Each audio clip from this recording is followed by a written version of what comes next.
అందరికీ నమస్కారం అండి. ఈరోజు నేను చేయబోతున్న వీడియో ఏంటంటే, చాణక్య నీతి సూత్రాల్లో నుంచి చేయబోతున్నాను. అదేంటంటే, గాంభీర్యం లేకపోతే విద్వాంసుడిని సమాజం సమ్మానించదు అని ఇక్కడ ఒక లైన్ ఉందండి. ఆహ్, లేట్ చేయకుండా వీడియోలోకి వెళ్ళిపోదామండి. శ్రీమాత్రే నమః, శ్రీ గురుభ్యో నమః.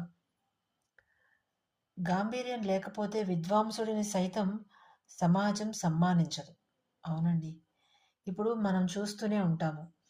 ఆహ్, మన టీవీలో కావచ్చు, లేదంటే పెద్ద పెద్ద స్టేజెస్ మీద కావచ్చు, లేదంటే ఏదైనా పర్వదినాల సమయంలో ఆహ్, ఏదైనా ప్రవచనం చెప్పడానికో, లేదంటే దేవుడి గురించిన ఆధ్యాత్మిక విషయాల్ని ఆహ్, ఆహ్, ప్రజలకి బోధించడానికి, బోధ చేయడానికి ఎవరైతే వస్తారో మనం వాళ్ళని విద్వాంసులని, పండితులని అలాగా అంటే ఏదైనా ఒక విషయం మీద ఏదైనా ఒక ఒక ఆహ్, ఏదైనా ఒక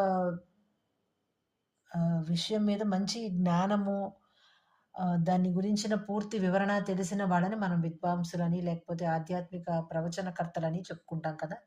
అలాగా ఆహ్, వాళ్ళని వాళ్ళు ఎలా ఉంటారు చూడ్డానికి అంటే, చాలా కూల్‌గా ఉంటారు. అలాగే అమ్మో! వాళ్ళని నమస్కారం గురువుగారు అని అనడానికి కూడా మనం ఒకంత ఆహ్, జడుస్తాం. వెనకాడతామనమాట. ఓ పొలోమని వెళ్ళిపోయి, హాయ్ గురుగారు ఎలా ఉన్నారు? ఏంటి? అని అనం. ఇంకా కూడా అంత ఫ్రెండ్లీగా కాకపోయినా కనీసం నమస్కారం అండి గురువుగారు అని కూడా ఒకంత పలకరించడానికి కూడా మనం వెనకాడతాం. ఎందుకంటే కొద్దిగా భయపడతాం. అమ్మో! ఆయన ఏమంటారో అసలు మనల్ని పలకరిస్తారో లేదో, ఒకవేళ ఏదైనా కోపంగా మనల్ని చూస్తారేమో అనే ఒక భయం కొద్దీ వెనకాడతామనమాట. జనరల్‌గా అది ఆ మనిషిలో ఉన్న ఆ స్థితి కాకపోవచ్చు.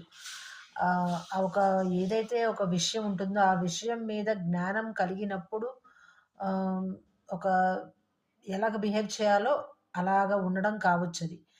అంటే ఆ ఒక విషయ పరిజ్ఞానం ఉండడం మూలాన వచ్చిన ఒక స్థితి అయ్యి ఉండవచ్చు. అది గాంభీర్యం అని మనం అనొచ్చో లేదో తెలీదు.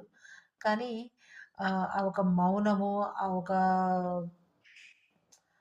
మనకి భయం అనిపించడము అట్లాంటివన్నీ కూడాను వారి విద్వాంస్ విద్వా విద్ వారి యొక్క విద్యకి, వారి దగ్గర ఉన్న విషయ పరిజ్ఞానానికి కూడాను ఒక నిదర్శనం అనమాట. అలాగే ఉండాలి విద్వాంసులు, పండితులు అనేవాళ్ళు అలాగే ఉండాలి. అలాగా ఉండడమే వాళ్ళకి గౌరవప్రదం అనమాట. లేదంటే వాళ్ళు ఎలాగ ఇప్పుడు మనం సాధారణంగా ఎలా మాట్లాడుకుంటామో నవ్వుతూ